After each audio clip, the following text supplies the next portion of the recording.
Hi sir, first of all sir आपका पहला हमें नाम बता दीजिए। My name is Pradeep. Okay, hi Pradeep ji. आपकी एज राइट नाउ क्या होगी? 40। और आप वर्क क्या करते हैं? बेसिकली एंटरटेनमेंट इंडस्ट्री में हूँ।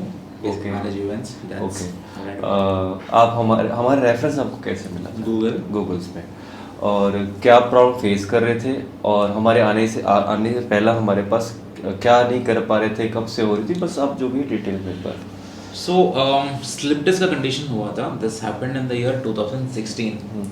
तब से initial level of treatment was x rays देखा, उसके बाद बेल्ट पहन के एंड पेन किलर्स पे थे for about 15 days and physiotherapy. तभी जाके नॉर्मलाइज होती है, I started living life. Then every twice a year वो बीच बीच में सा रिकर होता था, where the pain is start coming in and going. तो ये लास्ट ईयर के अंदर 2-3 बार ये इंसिडेंट बार बार रिपीट होने लगा। So I came to him and he suggested the form कि अपना स्पाइनल कॉर्ड का क्या इशू है, कहाँ पर है, and explain to me in detail कि क्या प्रोसेस करना चाहिए। He worked out a 5 day schedule for me out here कि एक दिन आपका ये काइंड ऑफ थेरेपी होगा, नेक्स्ट डे आपका कपिंग्स होगा, नीडलिंग, उसके बाद everyday chiropractic adjustments on the bone front, not just on the spinal cord. मुझे लगा सिर्फ स्पाइनल कॉर्ड ट्रीट करना है, but he said it's a holistic overall treatment which from a toe level to a finger knuckles, right? ये पूरा एक साथ connect करके करने के ऊपर ठीक हो जाता है। Right now, if you ask me honestly, I am able to move 95% better than what I used to do before. So it's a drastic improvement, and it's what it is. तो जब आप आए थे, आपको किसी तरह की इस चीज़ को ट्रीटमेंट को लेके, मैंने फर्स्ट टाइम अपने ट्रीटमेंट को यूज़ किया है, एक्सपीरियंस किया है, बट जो हम अपने वीडियोस देखे कैरोप्रैक्टर के या फिर अपने रिव्यूज़ देखे, उसमें अभी आपको क्या श्योरिटी लगती है कि एक्चुअली वैसे वर्क करता है ये सब चीज़ें? So this art of chiropractic is very age old. India का आयुर्वेदिक कंसेप्ट में बहुत पुराना चीज़ है। लाइक नॉर्मली पीपल भूल चुके हैं। उसको हार्डवेयर बोलते थे, अलग अलग कम्युनिटी अलग अलग नाम से जानते थे, करते थे, तरीका ट्रीटमेंट है, लेकिन इंटरनेशनली इसको जो रिकॉग्निशन मिला हुआ अपने इंडिया में नहीं है। And I have seen internationally people vying to get appointments, मिलता नहीं आसानी से अपॉइंटमेंट। अब तो 2-3 महीने का वेटिंग है। लकीली यहाँ पे मुझे with in a weeks time के अंदर अपॉइंटमेंट मिल गया। ये रन बहुत स्ट्रेस नहीं मिला, इसके लिए मैं इधर आ गया and it work wonders for me. Okay. इस ट्रीटमेंट से किसी तरह का भी आपको साइड इफेक्ट लगा या? Of course not. There is no side effects to it because इसके अंदर कोई intake नहीं है मेडिसिन का. There is no. You are just realigning your bones back to where it should be. यानी आपका जो बोन का स्ट्रक्चरिंग होना चाहिए, जिस तरह से आपका स्पाइनल कॉर्ड का कर्वेचर होना चाहिए, trying to resetting it back. मेरा पेल्विस का एक ट्विस्ट था जो आपके टेस्ट, इसके बाद I am finding it going back to a normal position. अच्छा, एक दिक्कत आप बता रहे थे जब आप आए थे, फर्स्ट ऑफ ऑल जब फर्स्ट डे आए थे, तो आपको प्रॉब्लम ये हो रही थी कि आप सडनली उठ नहीं पा रहे, बैक स्ट्रेट नहीं कर पा रहे थे। आप जब उठते थे पहला कैसे उठते थे, अब डिफरेंट क्या हुआ है? So पहले when I used to bend down to get up, एक बार करके बताइए क्या में से काफी पेन आता था। The pain used to shoot up from the centre to the back and a little on the leg, the sciatica used to get depressed, and I used to get up very carefully, right? This is why was my movement like before. अगर अभी this is demonstration of it. Exactly. But पहले now it's as simple as that. I can get up this way and walk. हाँ। पहला मतलब आप stand up ही नहीं हो पाते थे, तो मतलब होल्ड हो जाते थे, है ना? Yes. Before 5 days back. और this we are talking about just a week back, not even. और अब आफ्टर में अभी मतलब ये सब एकदम नॉर्मल हो गया, ठीक है?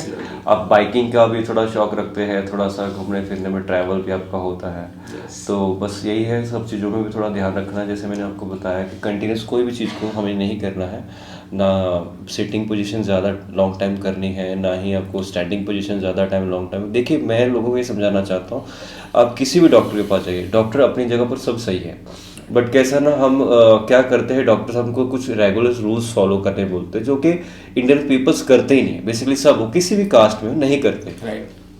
हमें कुछ दिन अच्छा लगता है, मेडिसिन लेते हैं, ट्रीटमेंट लेते हैं, 2-4-5 दिन ठीक रहते हैं, फिर वापस हम कहते हैं कि नहीं सर, वापस पेन आ रहा है, तकलीफ वापस आ रही है, क्यों नहीं जा रही है। तो इस चीज़ों में हम कई डॉक्टर चेंज कर देते हैं, मेडिसिन अलग अलग ले लेते हैं। तो सब जो रीज़न है कि हम अपनी लाइफस्टाइल को चेंज नहीं करते हैं। Agree. तो मैं लोगों को यही समझाना चाहूँगा कि देखिए, अगर आप अपनी लाइफस्टाइल में चेंजेस करते हैं, लाइक कि आप जो डॉक्टर्स कहते हैं कि उसमें चेंजेस करिए, कि उठने बैठने के तरीकों को चेंज किया जाए, लाइफस्टाइल को बेटर किया जाए, फॉरवर्ड होके ना बैठे, फ़ोन यूज़ करने का तरीका बिल्कुल आजकल लोगों को गलत है, लॉकडाउन की वजह से लोगों को बहुत सारी तकलीफें हुई है। Always like this. एग्जैक्टली, हाँ, सर्वाइकल स्पॉन्डिलोलाइसिस, लंबर स्पॉन्डिलोलाइसिस हो रहा है, तो ये इसलिए यंग जनरेशन को बहुत ज़्यादा हो रहा है, जो कि पहला बिल्कुल नहीं होता था।